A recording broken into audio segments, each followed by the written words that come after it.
1월 19일 오늘의 말씀은 누가복음 7장 1절에서 17절입니다. 예수께서 모든 말씀을 백성에게 들려주시기를 마치신 후에 가버나움으로 들어가시니라.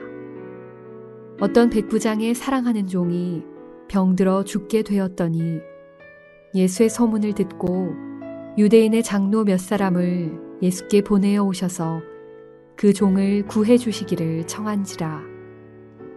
이에 그들이 예수께 나와 간절히 구하여 이르되 이 일을 하시는 것이 이 사람에게는 합당하니이다.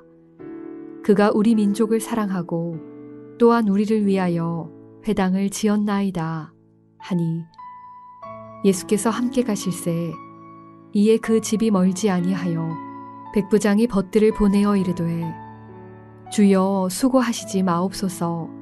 내 집에 들어오심을 나는 감당하지 못하겠나이다. 그러므로 내가 주께 나아가기도 감당하지 못할 줄을 알았나이다.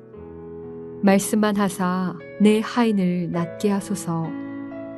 나도 남의 수하에 든 사람이요 내 아래에도 병사가 있으니 이더러 가라 하면 가고 저더러 오라 하면 오고 내 종더러 이것을 하라 하면 하나이다.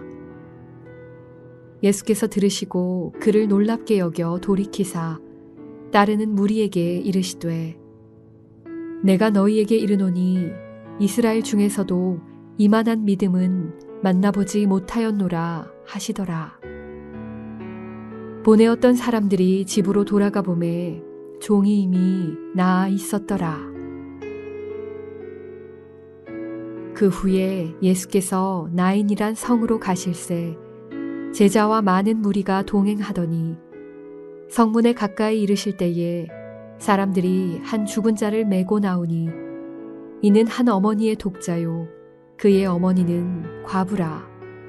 그 성에 많은 사람도 그와 함께 나오거늘 주께서 과부를 보시고 불쌍히 여기사 울지 말라 하시고 가까이 가서 그 관에 손을 대시니 맨 자들이 서는지라. 예수께서 이르시되 청년아 내가 네게 말하노니 일어나라 하시매 죽었던 자가 일어나 앉고 말도 하거늘 예수께서 그를 어머니에게 주시니 모든 사람이 두려워하며 하나님께 영광을 돌려 이르되 큰 선지자가 우리 가운데 일어나셨다 하고 또 하나님께서 자기 백성을 돌보셨다 하더라.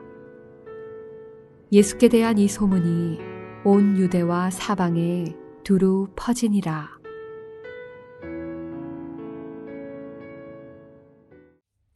예수는 누구인가 라고 하는 물음은 시대와 인종, 나라마다 사람들에게 큰 화제거리였습니다. 물론 이것을 지키려는 사람과 비난하려고 하는 사람들 사이의 이 주제는 언제나 논쟁거리이기도 했습니다. 그러나 교회의 시작과 함께 성도들은 사람들에게 예수님이 누구이신지를 전하기 위해 노력했습니다. 고난과 박해, 죽음이라는 현실 속에서도 온전히 그분을 전하기 위해 애를 썼습니다. 그 결과 전 세계에 흩어져 있는 사람들 가운데 예수님을 믿는 사람들이 초대교회 때와는 비교할 수 없을 정도로 성장을 이루었습니다. 또한 교회는 지금과는 다르게 예수님이 누구이신지를 온전히 알았기 때문에 세상 가운데 선한 영향력을 미칠 수 있었습니다. 우리가 아는 예로 어둠과 낙후된 과거와는 다르게 현재 대한민국을 이룰 수 있도록 기초가 되었던 정신 안에는 예수님을 믿는 이 믿음이 큰 영향력을 미쳤음을 알 수 있습니다. 그러나 지금 나라들마다 교회는 점점 힘을 잃어가고 있습니다. 교회 성장의 황금기를 맞이했던 유럽의 여러 나라들에서는 더 이상 교회 성장을 찾아볼 수 없게 되었습니다. 오히려 다시 그 나라를 선교해야 된다라는 소리까지 들리고 있습니다. 얼마 전 영국의 버스 800대와 지하철에 이런 광고 문구가 게재되었습니다. 아마도 신은 없을 것이다. 걱정 말고 인생을 즐겨라. 이것이 한때 우리는 오직 예수님만을 믿는다라고 했던 영국의 모습이고 교회가 존재하는 모든 나라의 모습이기도 합니다. 이쯤 되면 우리는 예수님은 누구인가라는 물음을 다시 해보아야만 합니다. 그것도 다른 사람이 어떻게 알고 있는가가 아니라 나는 예수님을 어떻게 믿고 있는가를 스스로 물어보아야 할 때입니다. 그 이유는 끊임없이 변하는 세상에서 나의 믿음의 현주소가 어디인지를 알기 위해서입니다. 이것을 온전히 알지 못한다면 우리들이 갖고 있는 믿음도 세상의 흐름 가운데 변하고 결국에는 잃어버릴 수 있는 위험 가운데 있기 때문입니다. 오늘 본문에서 예수님은 두 가지의 일을 행하고 계십니다. 하나는 백부장의 종을 고치는 일과 다른 하나는 나인성 과부의 죽은 아들을 살리는 일입니다. 내용적으로 두 사건이 서로 연관성은 없어 보입니다. 그러나 두 사건 속에는 예수님이 누구신지 그리고 어떤 믿음으로 그분을 바라보아야 하는지를 말해주고 있습니다. 먼저 백부장의 이야기를 보도록 하겠습니다. 우선 이 사람은 당시 유대인들의 지도층에게 인정을 받고 있던 사람이었던 것 같습니다. 왜냐하면 예수님을 찾아와 백부장의 종의 병을 고쳐달라고 말했던 사람들이 유대인의 장로들이었기 때문입니다. 3절에 예수의 소문을 듣고 유대인의 장로 몇 사람이 예수께 보내어 오셔서 그 종을 구해주시기를 청한지라. 자신을 인정하지 않았던 장로들의 말인데도 예수님은 순순히 그들을 따라가고 계셨습니다. 그런데 예상치 못한 상황이 벌어지게 됩니다. 그것은 예수님을 맞이하는 백부장의 태도였습니다. 그는 예수님이 자신에게 오시기만을 기다렸습니다. 그런데 6절과 7절에 내 집에 들어오심을 나는 감당하지 못하겠나이다. 그러므로 내가 주께 나가기도 감당하지 못할 줄을 알았나이다. 이게 무슨 말입니까? 지금 백부장은 예수님이 오시자 자신은 예수님을 만나지 않겠다라고 말하고 있었던 겁니다. 자신의 종을 고쳐달라고 요청했으면서 병이 든 종을 예수님께 보여주지도 않았습니다. 여러분 생각해 보십시오. 아무리 유능하고 탁월한 능력을 가진 의사라도 환자를 보지 않고 그의 병을 고칠 수 있을까요? 예전에 한국 사극을 보면 가끔 궁 안에서 왕비의 병을 진맥하는 모습이 나옵니다. 방 안에 앉아있는 왕비의 손에 묶인 실이 방문 밖으로 나가서 그것을 의사가 붙잡고 진단하는 모습, 저는 이 모습을 보면서 와 대단하다라는 생각을 가진 적이 있습니다. 그런데 한 방송에 출연한 한의사분들이 이것에 대해 질문하자 그들은 사실이 아니고 조금 과장된 것이다 라고 말하는 것을 보았습니다. 어쨌든 환자를 보지 않고 진단하거나 치료한다라는 것은 말도 안 되는 일입니다. 그런데도 자신의 종을 고쳐달라고 했던 백부장이 예수님이 자신의 집으로 들어와 병자를 고쳐주시는 것을 거부하고 있었습니다. 그러면서 백부장은 이상한 말을 합니다. 이더러 가라 하면 가고 저더러 오라 하면 오고 내 종더러 이것을 하라 하면 하나이다. 그러니 나에게 말씀만 하시면 하인이 낫게 되어진다 라고 말입니다. 이것은 군인인 자신이 부하들에게 명령할 때 그들이 행하는 모습에 대해서 말하고 있었던 겁니다. 여러분은 백부장의 이 말이 어떻게 들리십니까? 모두가 참 어이가 없다라고 여기실 것입니다. 또한 말도 안 되는 소리다라고 생각할지 모릅니다. 자신의 부하들은 병이 들지 않았습니다. 그래서 명령하는 백부장의 그 말에 응할 수 있었습니다. 하지만 백부장의 종의 상황은 달랐습니다. 지금 그는 병이 들어 있었기 때문입니다. 어떤 병인지는 알 수 없지만 오늘 본문 2절에 그 병으로 죽게 되었다라고 말하고 있습니다. 한마디로 병든 종은 예수님의 말씀에 반응할 수 없는 그런 상태였습니다. 그런데도 백부장은 예수님께 말씀만 하시라고 간청하고 있었습니다. 그러면 낫게 된다고 죽음의 권세를 물리칠 수 있다라고 예수님께 말하고 있습니다. 참 놀라운 이야기가 아닙니까? 그런데 지금 백부장이 이렇게 말하면서 집중하고 있는 것이 무엇인지 아십니까? 그가 집중하고 있던 것은 예수님의 능력이었습니다. 말씀만 하시면 됩니다. 이렇게 말할 수 있었던 것은 무한하신 그분의 능력을 믿었기 때문입니다. 물론 그에게 이러한 믿음이 어떻게 생겼는지는 알 수 없습니다. 성경이 말하고 있지 않기 때문에요. 그러나 그의 행동은 예수님이 어떤 분이신지를 알고 있었습니다. 또한 그분 앞에 자신이 어떤 존재인지를 명확하게 그는 알고 있었습니다.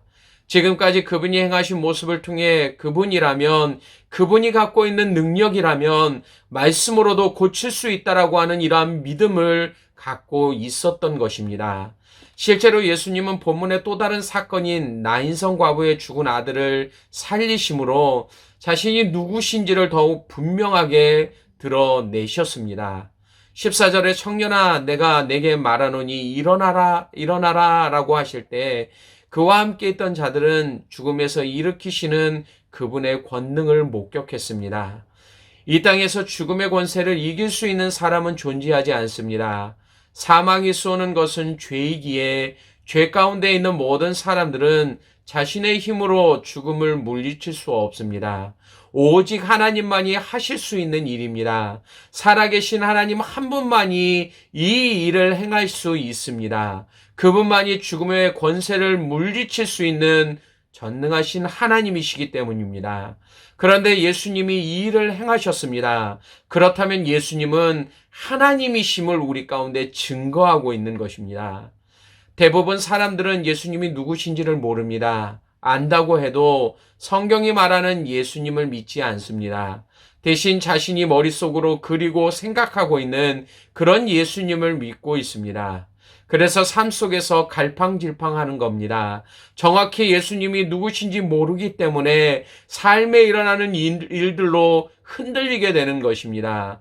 예수님께 기도하지만 그분이 누구신지를 모르고 믿지도 않기 때문에 삶에 아무런 응답도 능력도 나타나지 않는 것입니다. 지금 나에게 예수님은 누구이십니까? 나를 구원하시기 위해 하늘 보좌를 버리시고 이 땅에 오신 하나님의 아들 바로 그분이십니까? 능력과 부와 지혜와 힘과 존귀와 영광과 찬송을 받으시기에 합당하신 어린 양 예수이십니까? 사랑하는 성도 여러분, 이런 예수님을 붙잡고 있는 자만이 복된 자들입니다. 그분이 누구신지를 제대로 알기 때문에 삶의 기쁨이 넘쳐나게 됩니다.